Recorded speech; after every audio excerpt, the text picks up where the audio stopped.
And there is something that says that my son cannot enter into that estate. He is 2 years plus. Anybody can put him in a car, and maybe the mother drove in there, and they will come and tell me story. We need to know what and where people's life need to be safe. So immediately, if I write, I am coming.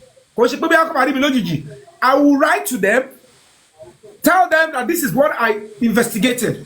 Can you please report back to the police? Don't tell me. Go into your system, check it. Then you ever then lagbara, go clear iCloud estate. Call them what you are all about.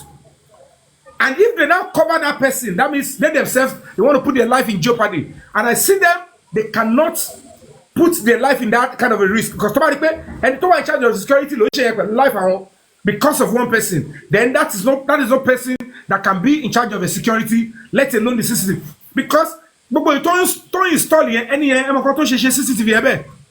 Only this one, to are convicts. Only show staircase, if you as landlord or tenant want to install extra CCTV, you can put that. See anybody by walling tomorrow Tori hard drive we talk below, thinking they've messed up with your life. You have a backup with us. So it's not a CCTV that somebody is watching every day. It is just a storage. Yeah. Can't you understand? So it's always there. That is why the police, when you inform the police by Titiola, Simonde, all those letters will go out. And after 7 days, we'll give a notice. I don't want to come with a protest. And I don't want to label this estate a murderer's den.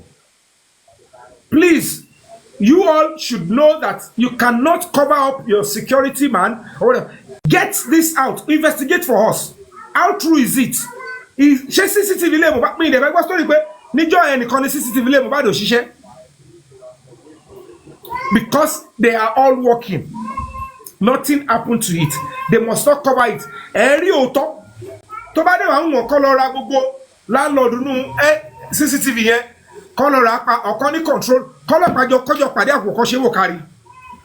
So if they try to take me out, boy to go by somebody else, all of you should continue the struggle that way. Which could there reason and that is the step we're going to be taking.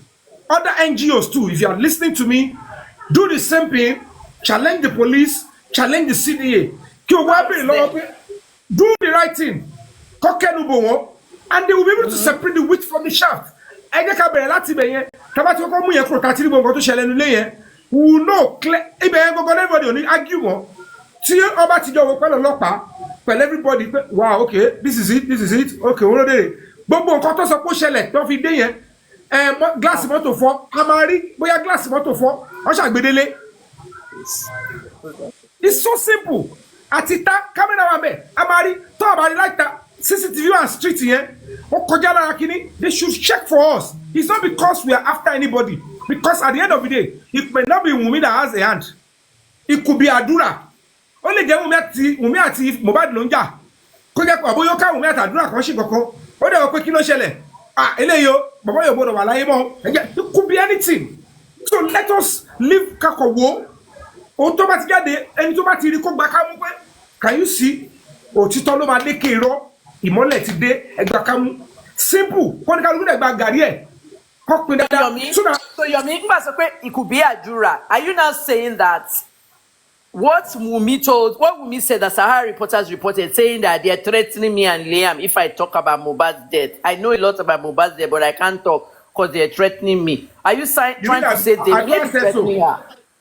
Eh? Adura lo sọ bẹ́ẹ̀. You know, Wumi lo sọ yẹn. I know a lot about Mohbad's death, but they are threatening me and Liam. All this was posted on Instagram story. We don't know. The only thing for her. Bobo yẹn ṣe gbọ́ conspiracy theories ló ń pè. Èmi ò kí gbogbo nígbà tó ń ṣe gbogbo kéèsì yẹn lọ. Yes, exactly. The reason why I could not, sorry, Momo, I know my nature. If I step into something, there is all this information I'm dropping out. I quickly drop them out so that it will not be with me and it will turn to a treasure. They become Aniki Mafi negotiate and I will compromise. Do you understand?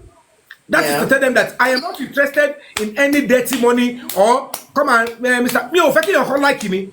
Just do right by my side. Torí mo realize pé tó bá look kò sẹ́ tó lókìkí tó kú tó like táwọn èèyàn tẹ̀lé wọnú grave. Just do the right thing. Stand by what is right.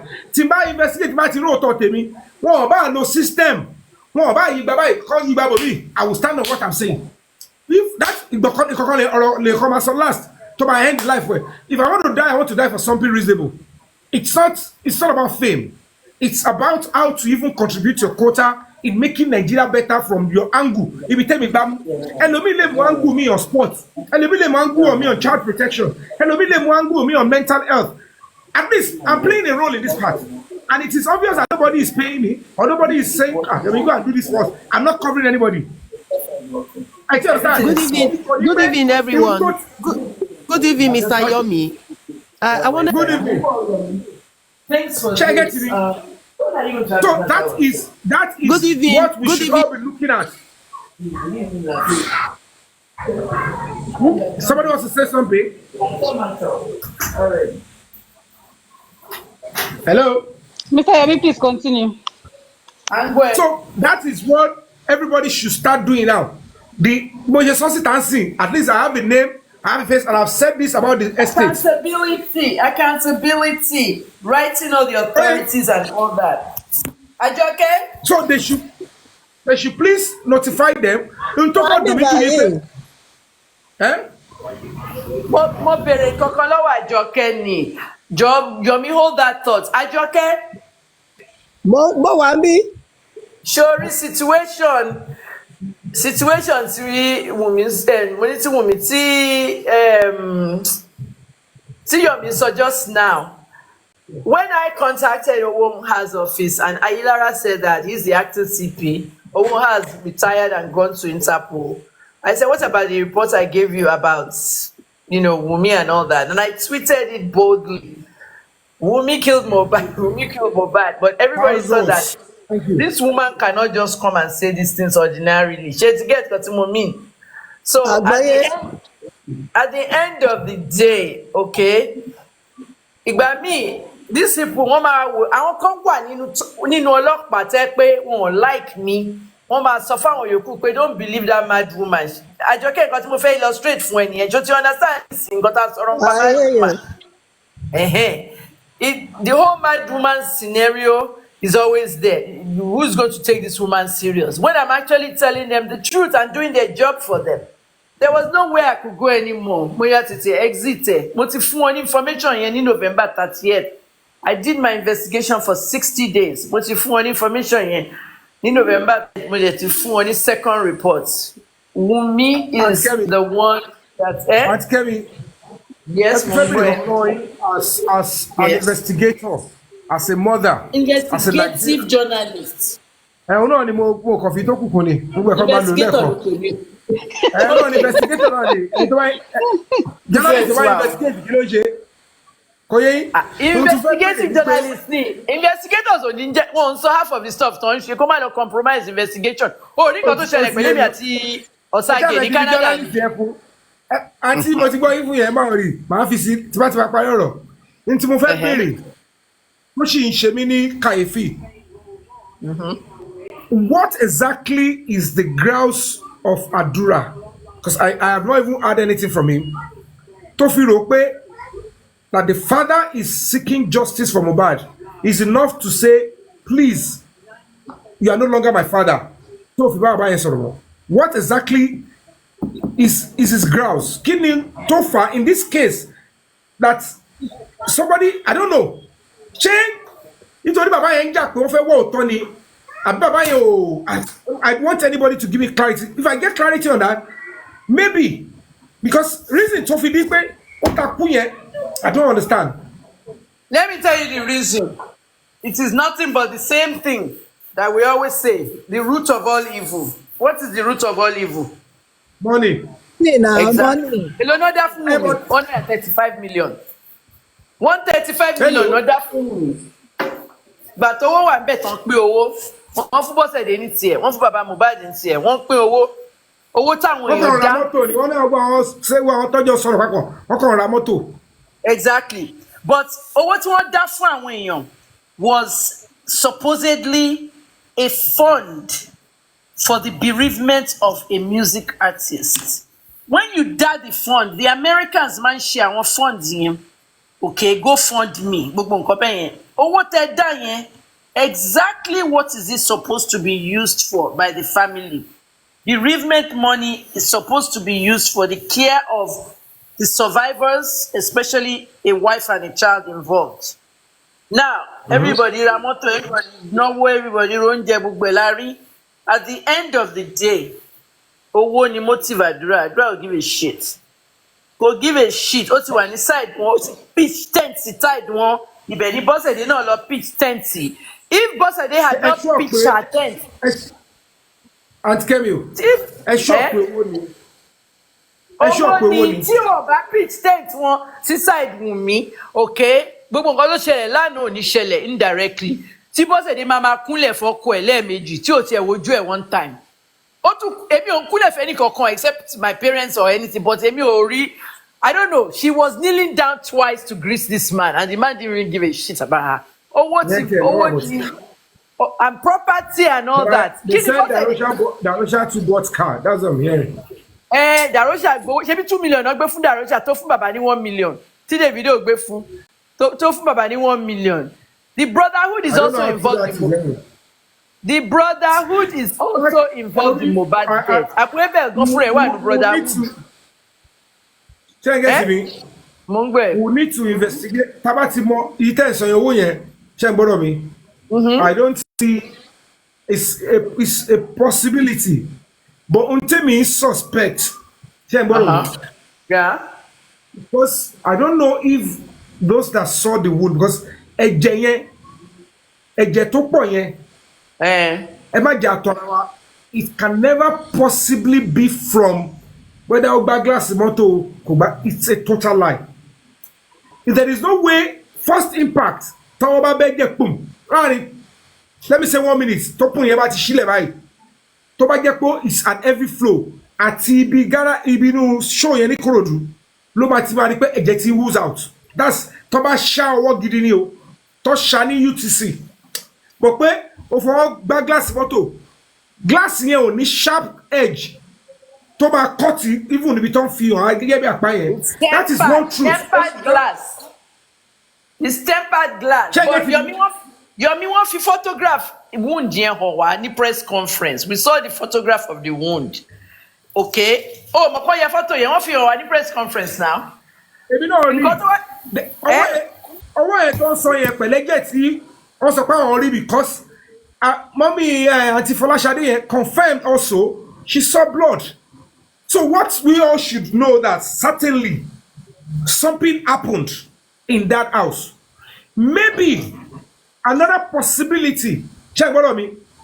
Only while Wunmi and Mohbad were fighting, Mohbad had an upper hand, and probably Adura did whatever he need to do to protect Wunmi. Check it me, and something happened. It's a possibility.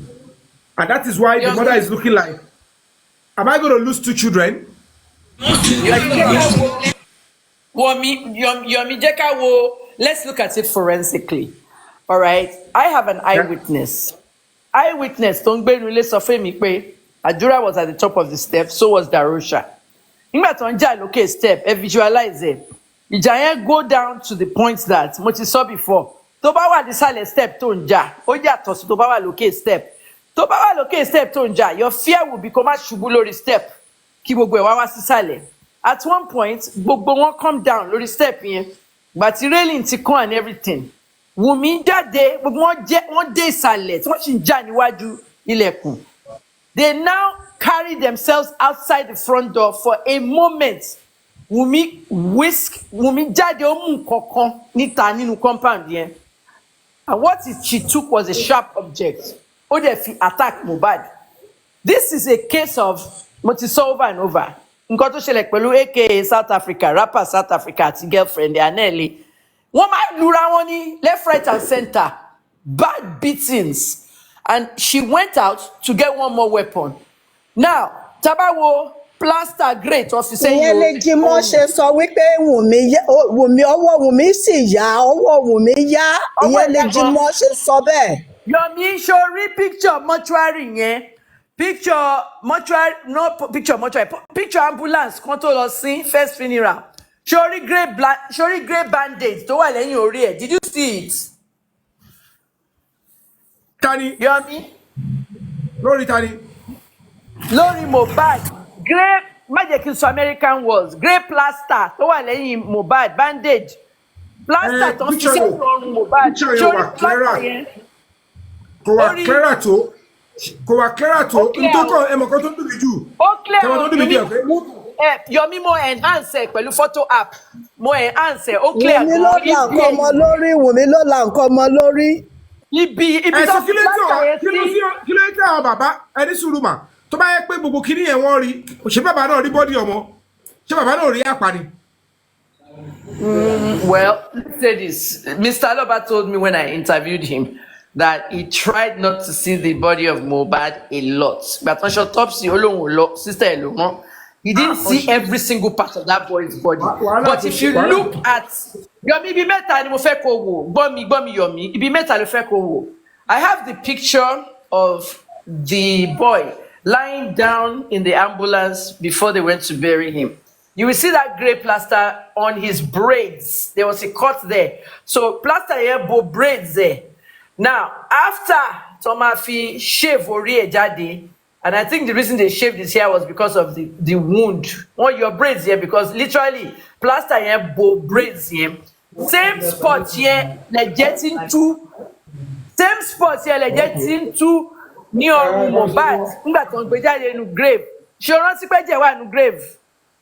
Yeah, it was that same spot, exactly. It was that same spot, like Giant in Tujade. And also, if you also look at the coffin, the angle in which his neck was placed in the coffin, he had break neck, to get. So on twist stories in the coffin. That particular area was the same side, Tongun. So he had what they call a puncture wound. In medicine, we call. But not all assume here. Physical examination is meant to be done, and there should be somebody there to represent the family. Yeah. And then what is the report? But Yomi, Ibaton exhume Mohbad. The families were told to come and witness the autopsy. Auntie Mohbad lolo. She Mohbad did autopsy. She went live and she did a video. I don't know what platform she used, but Auntie Mohbad. Which of the auntie? Let me explain who that is. I'll be on the father side. Emi o moruko eniyen bogbo father sister lele ololo autopsy baba lohun le lo autopsy mo bi Mr. Alaba lórí interview tèmi mo ní ejo ta ni mama sister came to greet me yesterday. Ona won aburo baba, she was wearing white garments. She came to appreciate me. Let me tell you about this. She came to appreciate me. And those are the two people I saw. Let me tell you about this first. Ẹ jẹ́ kí n sáré sọ̀rọ̀ Yomi. Shori obìnrin olólo sí autopsy yẹn. Ìgbà tó dé láti autopsy, ó wọ red, ó wọ bí burgundy bùbá tìró. Màmá yẹn wá go ó lọ live. Mi ò mọ platform tó ti ṣe. Mi ò rò pé ó lọ live. Ó ṣe fídíò, wọ́n á post ẹ̀, ó go viral. Nínú fídíò yẹn, Ìyábọ̀ Òjó ló target. Ìyábọ̀ wá reply màmá yẹn, Ìyábọ̀ wá ń lu aago. Oh no, wa shaladura on lago o de buya yen. You remember when Iyabo did that video? Ti Iyabo bu woman yen. So je gbagan mama e ma so rubbish. Don't bu sister Baba Mohbad. It is that woman that actually attended the autopsy. Te ba le rántí nu video yen mama yen ni wọ́n gún Mohbad lọ́rùn ni o. Early in the case, wọ́n gún Mohbad lọ́rùn ni. She saw the wound because she was there. Is that correct? Yes, she saw the wound because she was right there at the autopsy. When a family is viewing an autopsy, I will be less. These videos are online. These videos are online. The woman that was wearing the purple dress, Yabo watch a video. Oh, moke pada. Ajoke she watch the video yeni. Ajoke o masin bi by more. Music before that. Music people show I mean. Yeah, yeah, yeah, yeah, yeah. Video yeah. One back, yeah. No, So, and then why was the video woman not invited as a witness? I don't know why they haven't invited her, but when I saw Tí prime boy bá ti gọ̀, tí lawyer prime boy bá ti gọ̀, come back pe woman yẹn wá as a witness. Tí lawyer bá ti she should have been there since now. She should have been there since exactly. Yabo mocked her. But my own thing about her was that but wọ́n gún Mohbad lọ́rùn, wọ́n gún Mohbad, mo ní ṣe mo sọ fún gbogbo yín pé Mohbad had a puncture. Surely babe. Kí ni túmọ̀ puncture? Yomi gbọ́ mi ná, Yomi, kí ni túmọ̀ puncture? Puncture is taba mú ọ̀bẹ àbí sharp object, ta fi gún nǹkan ó lè bẹ̀. Go lose oxygen, go deflate. Exact, go lose air. Tó bá bọ̀ bẹ́ẹ̀ tó fi gún táyà, o ti fún táyà ní puncture wound nìyẹn kò lè ṣiṣẹ́ mọ́. Nínú medicine tó bá mú balloon tó fọ̀bẹ sínú balloon, ó puncture yẹn kò lè ṣiṣẹ́ mọ́. Puncture wound lọ́rùn ni Mohbad ní, òun ló ṣe dàbí pé ọrùn ẹ̀ ti kán, tó wá bend ọrùn ẹ̀ sínú coffin, ọrùn ẹ̀ ti deflate, òun náà ṣe turn ọrùn ẹ̀ bẹ́ẹ̀ yẹn. Tó bá wo kíni white kan tó fi sí bí ọrùn Mohbad, ìgbà tó sáré ṣí coffin ẹ̀ tó sáré pa, ẹnì kan gbé iPhone tó fẹ́ kẹ́ rí coffin yẹn dáadáa. Did you see that video? Yomi ò tí ra àwọn videos yẹn. No. Wọ́n ní kó ṣí coffin Mohbad for one last time. Ẹnì kan wá gbé iPhone síwájú òkú, ó ń ṣe selfie as in wọn ò fẹ́ kẹ́ rí nǹkan tó wà bí ọrùn ẹ̀, but èmi rí in that 1 minute mo slow it down pẹ̀lú app. There's a white ribbon kind of thing around Mohbad's neck. It was to cover that wound, and they put him in the coffin and they threw him in the when he was exhumed. People not right there in that same spot on the neck. Ẹ jẹ́ má jẹ́ ká parọ́, police fuck up. Nigerians no ṣe investigation. Yìí police fuck up. Thank my doctor. Kẹ́mi, police ò fuck up. Police ò fuck up. Wọn kàn fẹ́ kó ṣiṣẹ́ ni, wọn fẹ́ kó go further ni, you understand? In this country, if they don't want the truth to but to fake truth to go surface, there is no way truth can come out. You understand? Yes. Mommy, Dr. Kemi,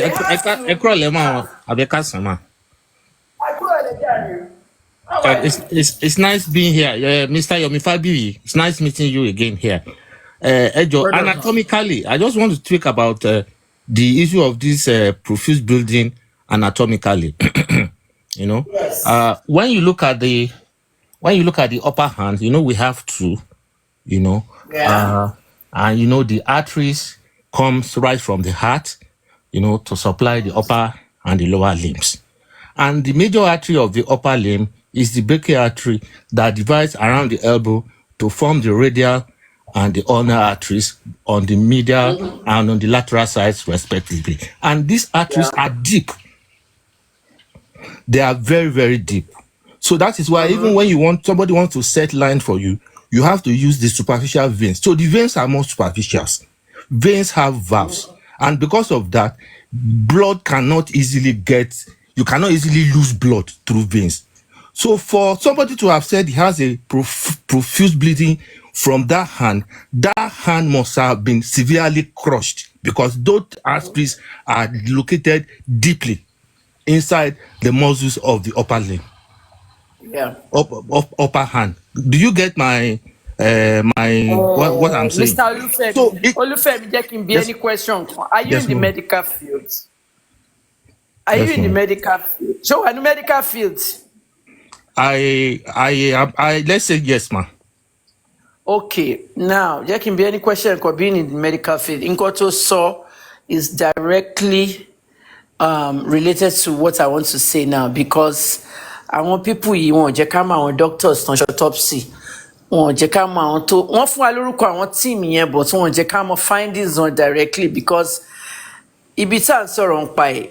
What you are saying is that those arteries are very hard to lose blood, right? Because exactly, you must have had the cross injuries of the hand. Totally affect one. Totally big profusely. Radius you all know, radius you all know basically is because to talk about radial artery at your ulnar artery is correct, because I want to give an excuse pé ọwọ́ injury yẹn ni, but I want to obvious.